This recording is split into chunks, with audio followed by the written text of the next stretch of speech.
lupa like and subscribe ya. Ya Allah.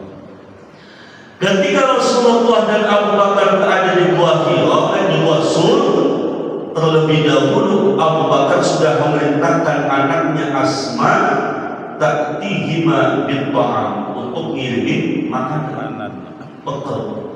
Dan iya 3 hari coba kagak makan gimana? Kita sehari makan sekali aja masih lapar. Tapi kalau memang perut kepengen langsing Pak, makan nasi sehari sekali. Ya, ini saya ngalamin sendiri soalnya. Kalau saya ngalamin sendiri kan ngomongnya lebih enak, Pak, lebih kuat, lebih mantap. Ya, 3 tahun 4 tahun yang lalu ini baju gak kuat, baju gak kuat. Karena perutnya gede-gede, gitu kan, hampir 90 berapa gitu, 95 atau berapa saya. Nah sekarang setelah saya makan sehari nasi sekali, alhamdulillah, gitu kan sekarang 70 berapa gitu, baju jadi muat semua. Iya, makan nasi sehari sekali aja. Lauknya yang banyak. Iya. Ternyata kita gemuk itu gara-gara apa? Bodoh bukannya nasi, bukan. Ya, secukupnya. Makanya Nabi ngajarin sama kita apa sih? Makan ketika lapar, berhenti sebelum kenyang. Kalau kita, wah, apa coba kebalik? Makan makan belum lapar, berhenti. Kalau belum kenyang belum berhenti. Jadi kita nih. Nah, Rasulullah dan Abu Bakar dikirimi bekal, dikirimi makanan, dan tentunya adalah mintik-mintik, ya umpet-umpetan. Wadakhalal ghar, kemudian Asma itu masuk ke dalam gua Sur. Wa bainahuma, setelah dikasih makan, Pak Ustaz, gimana itu selama 3 hari 3 malam buang airnya gimana? Dengan izin Allah, selama 3 hari Abu Bakar dan Rasulullah tidak diberikan kepengen buang air kecil, buang air besar. Nah iya, ya coba kalau kita 3 hari tidak buang air kecil, buang air besar, masuk rumah sakit kita. Iya kan? Iya. Masya Allah. 3 hari inilah keistimewaan, ya, kebesaran Gusti Allah. 3 hari 3 malam Rasulullah dan Abu Bakar Siddiq di dalam gua tidak merasakan kepengen buang air besar, apalagi buang air kecil. Enggak. Makan mah tetap makan, minum tetap minum. Tuh luar biasa. Wa bainahuma kadzalika ba'athallahu al-ankabut. Kemudian di sisi lain, ketika Rasulullah dan Abu Bakar berada di Gua Sur, wah ini bala tentara Al-Bojo yang diutus oleh Abu Jahal, Abu Lahab dan yang lainnya, ini semuanya dikerahkan untuk mencari Muhammad dan Abu Bakar. Cari Muhammad sampai ketemu. Barang siapa yang menemukan Muhammad dalam keadaan hidup atau mati, maka niscaya akan aku berikan hadiah 300 ekor unta, 300 ekor sapi, dan 300 ekor kambing. Gak tahu-tahu ya, 1 ekor unta kalau diuangkan sekarang itu sekitar 60 juta Pak. Dikali 300, sapi berapa? 40 juta katakan, dikali 300, kambing berapa? 5 juta katakan, dikali 300, dihitung sendiri kan? Wah, miliaran Pak. Ya kurang lebih hampir 13, triliun lah. Ya, itu kemarin yang dijajar itu sama Kejaksaan Agung kan, wah itu nggak semuanya Pak 13 triliun Pak. Ya itu hanya berapa triliun itu? Ya Allah, duit kabel itu.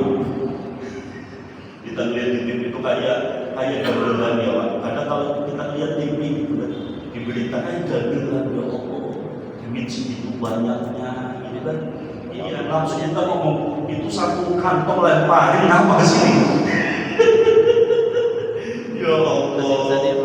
Iya, kasus Satifon 2 miliar, kasih Pak Kiai imam kita 5 miliar, kawin lagi.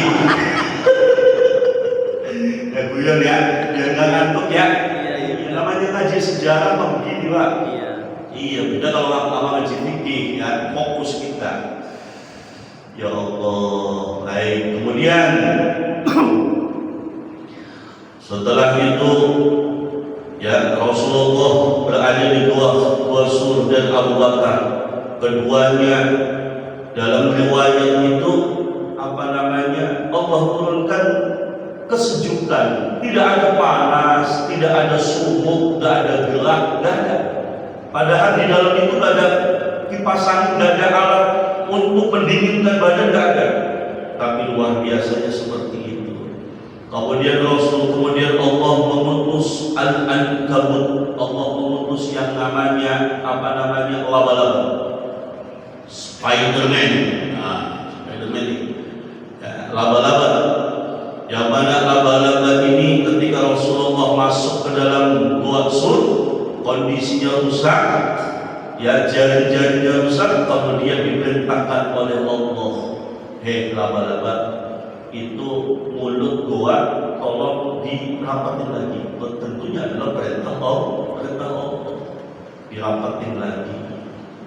Dan di situ Allah mengutus 2 ekor burung dara. 20 ekor dara yang ada di depan mulut gua tersebut, dia lagi nganggemin apa namanya telurnya. Ya, akhirnya orang kaum Al-Bojo, ya orang Bani Quraisy yang akan membunuhnya, Pak, jangan ngumpet di Boso, ayo kita cari.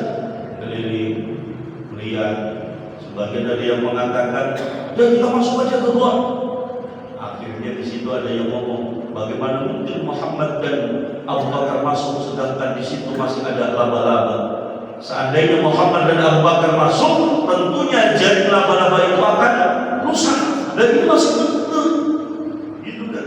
Dan di situ ada dua ekor burung dara sedang nganggemin telurnya. Tentunya itu diutus oleh Allah. Ada ulama yang mengatakan itu adalah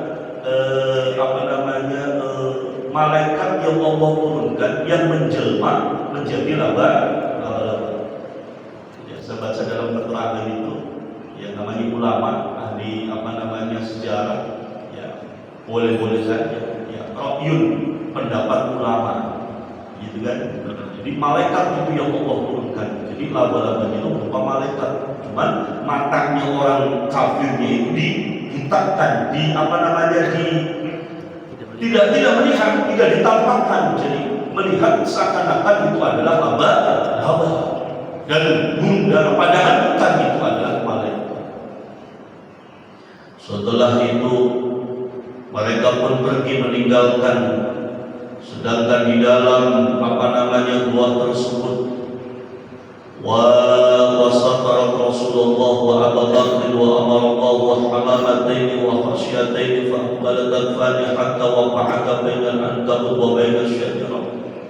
واقتفى المشركون أثر رسول الله ولكن الله حال بينهم وبين ذلك واختلط عليهم الأمر ورأوا على باب الغار مسجد العنكبوت وبينما هو في الغار إذا رأى أبو بكر أثر المشركين فقال يا رسول الله لو أنا أحدكم رفقته رعاني قال ما ظنك بينك الله كذبا. Dan ketika di dalam gua tersebut Abu Bakar dan Muhammad, Rasulullah tentunya gelisah, ya, mendengar suara orang-orang yang akan membunuh. Gemetar Abu Bakar, takut Abu Bakar, manusiawi, gitu. Ya, kadang kita aja kalau didatengin debt kolektor takutnya setengah mati. Betul. Iya, baru aja suaranya tok tok tok tok, assalamualaikum. Padahal bukan debt kolektor, padahal bukan teman atau tamu mau main, gitu kan? Udah ketakutan aja. Gitu, makanya udah Pak, jauhkan riba. Nah, nggak usah cicil ini, cicil itu, udah nggak usah. Orang kalau kebanyakan cicilan jadinya pecicilan. Ya, jangan pecicilan. Iya, pecicilan jadinya. Bosan yang sekarang masih ada gimana lanjutin. Ya, tapi nanti jangan ulangi lagi. Mohon maaf ya. Ini supaya hidup kita tenang, damai. Ya, hidup orang tua zaman dulu tenang, damai, karena nggak mikirin cicilan. sekarang itu hidup kayaknya lebih enak, mewah gitu kan, tapi ternyata setiap bulan yang betul apa betul? Iya, itu hanya selingan aja. Orang tua kita zaman dulu coba biar makan pakai oncom, biar makan pakai sayur enjer, tahu sayur enjer? Ya, iya orang-orang kampung itu. Ya makan tempe seadanya, kadang pagi makan nasi, sore makan mie, itu kan kadang sehari makan sekali, kadang 2 kali. Tapi nikmat damai. Kadang kenapa? Karena nggak punya cicilan. Dan yang masih punya cicilan lanjutin sampai selesai. Kalau sudah selesai jangan ambil lagi, biar hidupnya tenang. Kalau setelah ngomong begitu, iya, karena saya ngelakuin sendiri. Udah tenang, saya nggak punya cicilan apa-apa. Nikmat Pak, iya. 4 tahun yang lalu ya Allah, ya Pak, tiap bulan saya harus mengeluarkan 12 juta. Ya Allah. Nah, namanya selingan-selingun. Ya. Jadi sejarah tapi ada nilai manfaat yang lainnya. Kemudian setelah itu Rasulullah dan Abu Bakar berada di dalam tersebut, ya tetap gelisah, ya gelisah. Gimana Muhammad ini? Kita mati Muhammad. Tenang, la tahzan, innallaha ma'ana. Jangan begitu. Innallaha ma'ana. Katakan begitu. Jangan, tenang aja, tenang. Setelah itu, ketika berada di dalam gua, Rasulullah dan Abu Bakar pun manusiawi. Abu Bakar ngantuk, Rasulullah juga ngantuk. Akhirnya sang menantu, ya, yaitu adalah Rasulullah, dengan memberanikan diri, ya, tidur di atas pangkuan mertuanya. Ini adalah, kalau dalam kata ulama mengatakan ini sesuatu yang boleh terjadi pada Rasulullah, tapi tidak boleh terjadi pada umatnya. Ini kan, coba kita berani kan tidur di pangkuan mertua kita. Kalau dari kampung, somong ya. Iya, tapi Rasulullah enggak. Jadi ada sesuatu yang tidak boleh dilakukan, boleh dilakukan oleh Rasulullah, tapi tidak boleh dilakukan oleh umatnya. Salah satunya apa? Salah satunya itu tadi, ya tidur di pangkuan mertuanya. Itu. Dan Abu Bakar pun, ya sebagai sahabat, ya sebagai mertua, ya udah silakan. Gitu kan. Rasulullah tidur, tapi Rasulullah kan matanya doang yang tidur, gitu kan. Tapi hatinya tidak tidur. Dia terus berzikir, ingat kepada Allah. Abu Bakar juga matanya setengah ngantuk, setengah tidur. Kemudian ketika lagi mantuk, pangkuannya sedang ditidur kepalanya Rasulullah, itu Abu Bakar melihat ada binatang, yaitu adalah ular. Ya, ular ini kata ulama adalah iblis yang menyumpah jadi ular. Karena ternyata iblis juga nggak setuju, nggak seneng ya sama dakwahnya Rasulullah. Itu gitu. Yang tadi jadi laba-laba dan bunda itu adalah malaikat. Sedangkan ular itu adalah jelmaan iblis. Ya pada hakikatnya aturannya semuanya Allah kan gitu. Ya, cuma dalam kehidupan kan ada namanya sunnatullah, sesuatu yang harus terjadi, yang itu merupakan adalah apa? Wajah mendukung sebagai ujian bagi kalian. Itu begitu. Kalian mau jadi orang yang bersyukur atau jadi orang yang kufur? Kalian mau menjadi orang yang beriman atau menjadi orang yang kafir? Tergantung bagaimana itu kan kalian menyikapinya, ujian dan cobaan datangnya dari Allah. Ketika melihat itu ular akan mematok Rasulullah, akan mematok Kanjeng Nabi yang sedang tidur terlelap. Itu. Padahal malaikat itu sudah mengatakan kepada Muhammad, ya Muhammad, ya Rasul, itu nanti kamu sebentar lagi akan didatangi ular, kata malaikat. Itu kan. Tapi Rasulullah ya sunnatullah kembali lagi. Itu kan, walaupun Rasulullah sudah diinformasikan seperti itu, tetap Rasulullah itu menghindar. Tapi namanya menghindarnya manusia dari tempat gua seperti itu tidak maksimal. Akhirnya Rasulullah berjabatannya dipatoklah itu Abu Bakar. Tadinya mau matok Nabi Muhammad, cuma gak jadi. Yang dipatok jadinya mertuanya. Setelah dipatok Abu Bakar diam, Pak. Cicing wae, diam aja. Itu kan nangis enggak. Padahal mah kesakitan itu Abu Bakar. Tapi saking mengistimewakan, memuliakan Rasulullah, jangan sampai Rasulullah itu terbangun dari tidurnya, itu ditahan rasa sakit patokan ular tersebut, sehingga Abu Bakar ini sampai gemeteran, Pak. Sampai gemeteran, bahkan sampai meneteskan keringat. Iya keringat dingin. Sakit, gak mungkin teriak, Pak. Kalau kayak kita mah teriak aja, bodo amat. Apalagi lu mantu, sombong banget loh, tidur di pangkuan gua. Kalau kita, itu kan Abu Bakar yang keimanannya luar biasa. Bahkan ada ulama yang mengatakan seandainya keimanan orang yang ada di seluruh alam dunia dijadikan satu dibandingkan dengan imannya Abu Bakar, maka iman Abu Bakar yang akan menambah. Itu saking imannya luar biasa.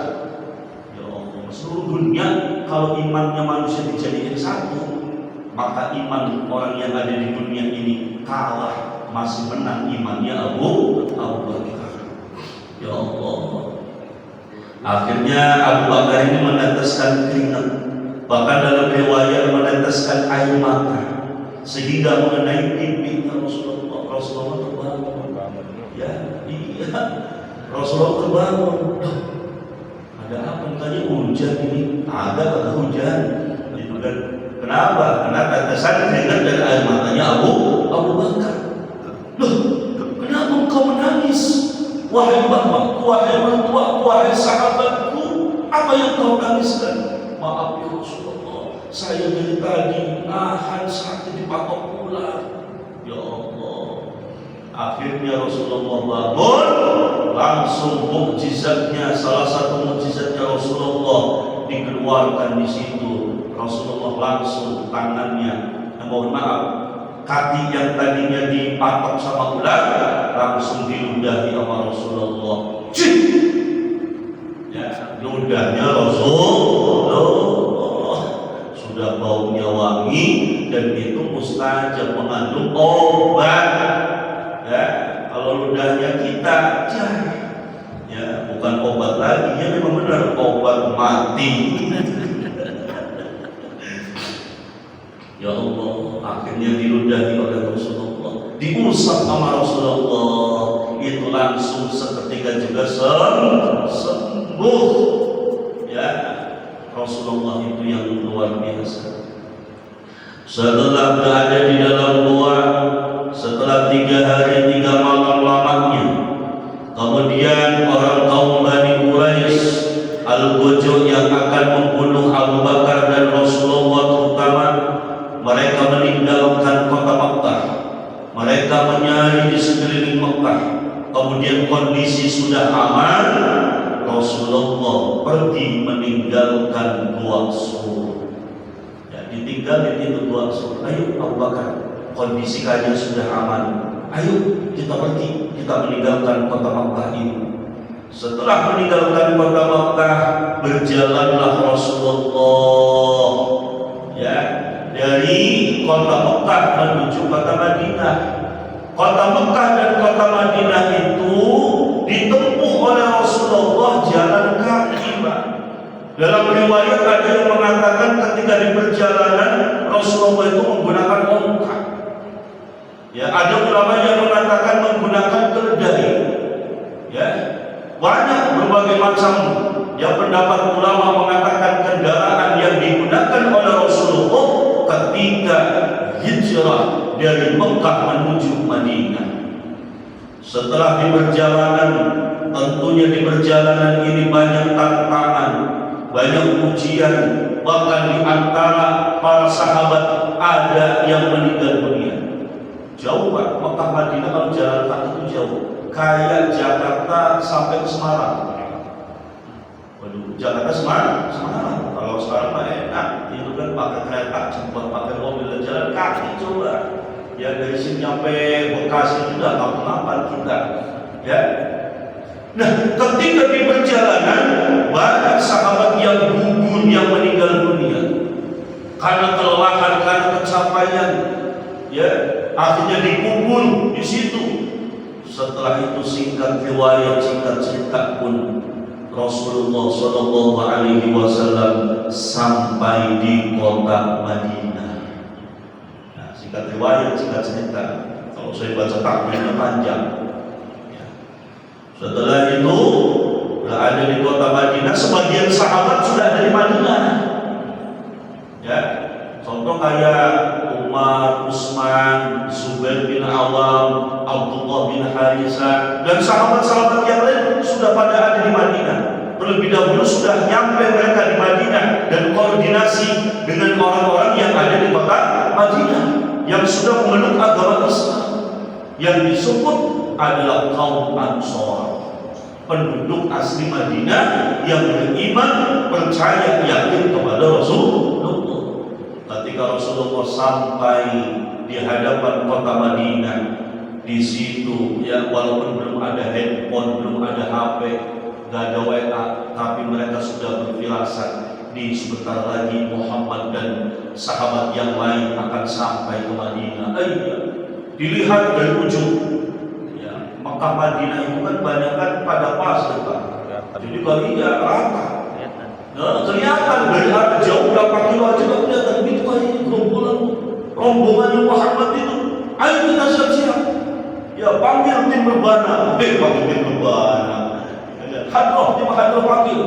Kita siap-siap, kita sambut kehadiran manusia yang paling mulia, yakni adalah baginda Nabi Muhammad SAW. Setelah sampai di depan kota Madinah, disambut oleh para sahabat Ansor. Qala'al badru alaina min saniyatil wada wajibah syukru alaina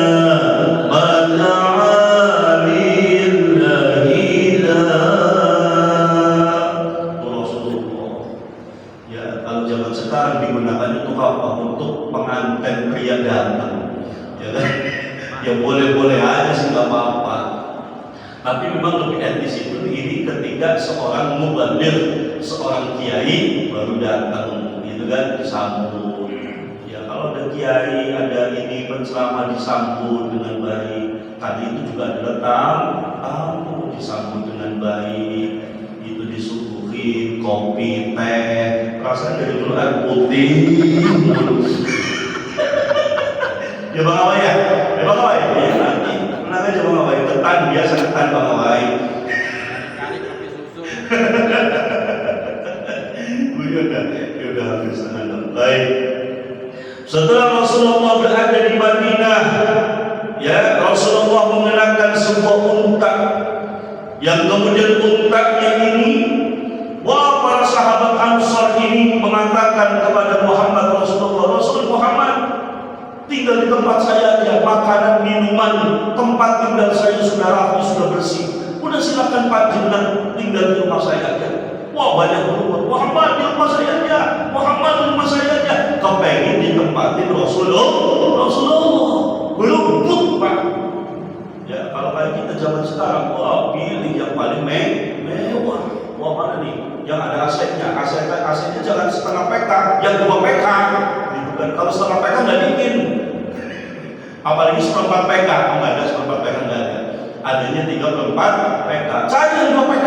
Wah, kalau sekarang kita, ya, iya. Rasulullah enggak. Rasulullah mengatakan, mohon maaf ya, saya nggak milih siapa-siapa, saya tunjuk ini onta ini. Kalau onta ini berhenti di depan rumah siapa nanti, saya akan bersinggah di tempat tersebut. Ontanya jalan Pak, keliling Pak, keliling. akhirnya menempati suatu tempat di depan rumahnya orang yang sangat miskin, Pak. Orang sangat miskin, itu dan tidak punya apa-apa. Akhirnya sampai si tuan rumah yang miskin ini pun sampai nangis. Ya Muhammad, saya tidak punya apa-apa. Udah, walaupun kamu tidak punya apa-apa, mau banyak tetangga kamu, nanti nganterin makanan, ya, nanti nganterin minuman. Bahkan dalam riwayat Rasulullah mengatakan begitu, ayo datangin orang miskin ini, anterin makanan. Ya, ini ibarat kepada kita, hikmahnya apa? Ketika ada tetangga yang terkena musibah, siogianya, gitu kan? Ada acara apa? Tetangga lah yang berperan ngasih makanan, sering-sering ngasih minuman, makanan kasih sama tetangga yang enggak mampu. Setelah itu bermula disitulah Rasulullah berdakwah di kota Madinah. Wa arafa surafata hina ra'a dzalika anna Rasulullah fi hamamati ya hamadallahu ta'ala wa annahu dhahirun lama halat fanadal qaum wallahu a'lam bissawab. Yang segitu dulu. Ya, perjuangan Rasulullah ketika berada di kota Madinah, lebih sangar lagi, Pak. Lebih ekstrim lagi ketika di kota Madinah itu. Ya, itu seperti itu. Baik, itu aja apa yang dapat sedikit saya sampaikan, karena kita ngaji rutin, jadi kita nggak bisa langsung selesaikan semua. Ya bertahap lah. Ya, kecuali ceramah maulid atau ceramah apa baru saya selesaikan.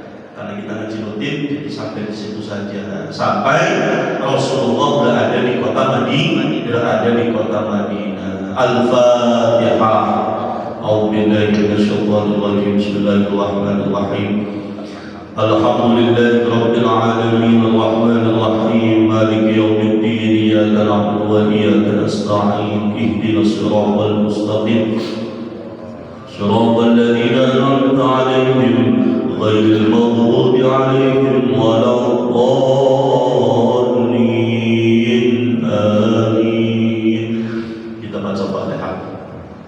Kita niatkan untuk guru-guru kita, orang tua kita, kiai-kiai kita, orang biru kita, masyayikh kita yang telah berpulang ke rahmatullah. Kita doakan mudah-mudahan Allah terima amal ibadahnya, Allah berikan maqam yang terbaik kepada guru-guru kita semuanya. Kita yang masih ada, masih sehat, ya mudah-mudahan orang tua kita yang masih hidup, yang masih ada di dunia, Allah berikan kesehatan, keberkahan panjang umur. Kita sebagai seorang anak diberikan rezeki yang halal, yang banyak, yang barokah untuk berbakti membahagiakan kedua orang tua, istri dan anak-anak kita. Allah berikan rezeki yang halal, yang banyak, yang barokah untuk bekal beribadah kepada Allah Subhanahu wa taala. Yang sakit mudah-mudahan Allah angkat penyakitnya ala hadhihi wa ala kulli niyatin salihah wa ila hadratin nabi. Al-Fatihah. A'udzu billahi minasy syaithanir rajim. Bismillahirrahmanirrahim. Alhamdulillahi rabbil alamin. Arrahmanir rahim. Maliki yaumiddin. Iyyaka na'budu wa iyyaka nasta'in. Ihdinas siratal mustaqim. Siratal ladzina an'amta 'alaihim ghairil maghdubi 'alaihim waladdallin.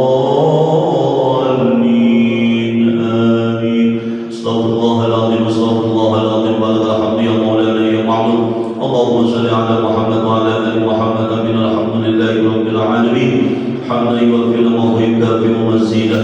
Ya Rabbana lakal hamdu kama yardha bi jalali wajhika al-karim wa 'azimi sultanik. Allahumma ighfir lana dhunubana wa liwalidina warhamna warhamhum kama rabbawna shighara. ولجميع المسلمين والمسلمات والمؤمنين والمؤمنات ارفع لهم الدرجات وكفر عنهم السيئات وضاعف لهم الحسنات. اللهم إنا نسألك علما نافعا يا الله وعملا متقبلا ورزقا حلالا واسعا وطيبا مباركا. اللهم اكفنا بحلالك عن حرامك وأغننا بفضلك عمن سواك. ربنا آتنا في الدنيا حسنة وفي الآخرة حسنة وقنا عذاب النار. سبحان ربك رب العالمين.